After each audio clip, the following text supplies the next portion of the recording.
Olá, olá, boa tarde. Boa tarde, protagonista da sua história. Hoje é sábado, estou de vermelho porque hoje começa o Ano Novo Chinês, o Ano do Galo. Daqui a pouco eu vou fazer uma live fazendo sobre isso lá numa outra fanpage que eu tenho. E um dia lindo, ensolarado aqui em São Paulo, calor. E eu te dou as boas-vindas, porque eu falo para você. E essa live de hoje pela manhã eu estava cuidando das minhas plantas, né? E aí eu fiquei pensando como que eu iria abordar a live de hoje, o conteúdo. E aí eu fui buscando me conectar com as pessoas. E veio assim alguns insights de como falar melhor dessa live. Quando nós estamos vindo nesse percurso, né, falando das lives, e uma dúvida que a Cida me pediu para reexplicar, então eu aproveito esses minutos iniciais para reexplicar, é a respeito do cérebro reptiliano. Cida, e se mais alguém tiver dúvida, pode perguntar que eu tenho o maior prazer em responder. A questão do cérebro reptiliano é a seguinte: nós herdamos essas características dos répteis, dos anfíbios e de alguns peixes. E o cérebro reptiliano, ele tem a função de nos manter vivos, então ele garante a nossa sobrevivência.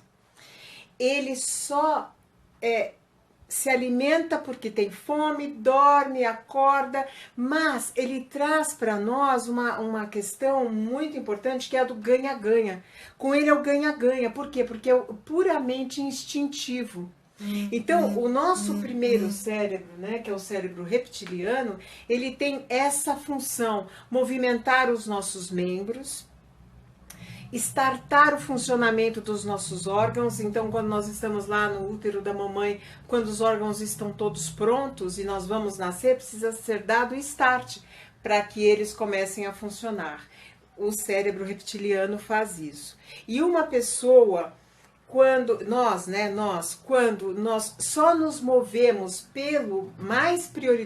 prioritariamente pelo cérebro reptiliano, o que acontece?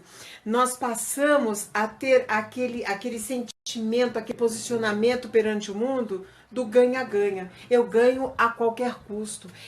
Não há valores, não há questões morais. É sempre a preservação da sobrevivência. E muitas vezes sobreviver não significa qualidade de vida para muitas pessoas. Significa ter poder, força, não importa de que maneira. Então, isso tudo é uma característica do cérebro reptiliano. Espero ter respondido a essa sua dúvida. Caso eu não tenha conseguido fazer isso de modo eficaz, pergunta de novo que eu explico novamente sem nenhuma questão, nenhum problema quanto a isso. Bem-vindo, Douglas, bem-vindo, João, que eu estou vendo as fotinhas de vocês aqui. É um prazer enorme estar com vocês. Memória discursiva. Hoje nós vamos falar sobre memória discursiva. Então, aqui os meus papeizinhos para que eu possa ir abrindo os conteúdos. Então, vamos lá. A memória discursiva, ela se divide em duas. Macroestrutura. Então, o que é a memória discursiva que está trabalhando com a macroestrutura? Ela sintetiza o conteúdo do nosso discurso, ela sintetiza a nossa unidade de sentido. Então, neste exato momento, eu estou falando com vocês, eu estou usando da minha memória discursiva. Então, essa memória discursiva no tópico macroestrutura, ela sintetiza de tudo aquilo que eu conheço a respeito de memórias discursiva, o que é que eu vou falar agora aqui nesta live. Faz a seleção e fica com aquele conteúdo sintético, organizado logicamente para que seja o quê? Dito, comunicado, pronunciado. essa sintetização é chamada unidade de sentido, porque é isso que traz sentido à sua fala. Então, quando você está com uma dificuldade em expor o seu pensamento sinteticamente, você está com dificuldades na sua memória discursiva, tá? Então, a macroestrutura da memória discursiva, ela sintetiza esse assunto. Mel, então, uma pessoa que não consegue nunca sintetizar um assunto, essa pessoa está com dificuldade de memória discursiva? Sim, na macroestrutura. Sim. Qual é o melhor exercício para isso? O melhor exercício para isso é você treinar em casa, ir sintetizando a sua informação. Como eu sou de uma época que se passava telegrama, né? Hoje em dia seria o Twitter. Como é difícil escrever a mensagem toda no Twitter com aqueles poucos caracteres. Por quê? Porque você tem que exercitar o tempo todo a sua memória discursiva. Falar tudo o que você quer em curto espaço de tempo. Por isso que eu sempre cronometro as minhas lives em 15 minutos, 20 no máximo. Às vezes extrapola, por conta das dúvidas, das questões. Mas é a sua capacidade de síntese. Isso é um treino diário e constante. A segunda divisão dessa memória discursiva é a superestrutura. Olha que legal, né? A superestrutura. E o que vem a ser essa superestrutura? É a forma que eu escolho de expor o conteúdo. Olha que legal. Eu tenho um conteúdo para passar na live do meio-dia, memória discursiva. Qual é a forma que eu vou escolher para passar este conteúdo de maneira sintética? Eu posso escolher passar descrevendo, então eu faço uma descrição do que é a memória discursiva. Eu posso fazer uma narração, contar uma história. Eu posso fazer uma argumentação, ou seja, desenvolver ideias, expor ideias, discutir ideias. Assim como eu posso fazer isso dialogando, que é o que eu estou fazendo agora. Eu estou dialogando com você.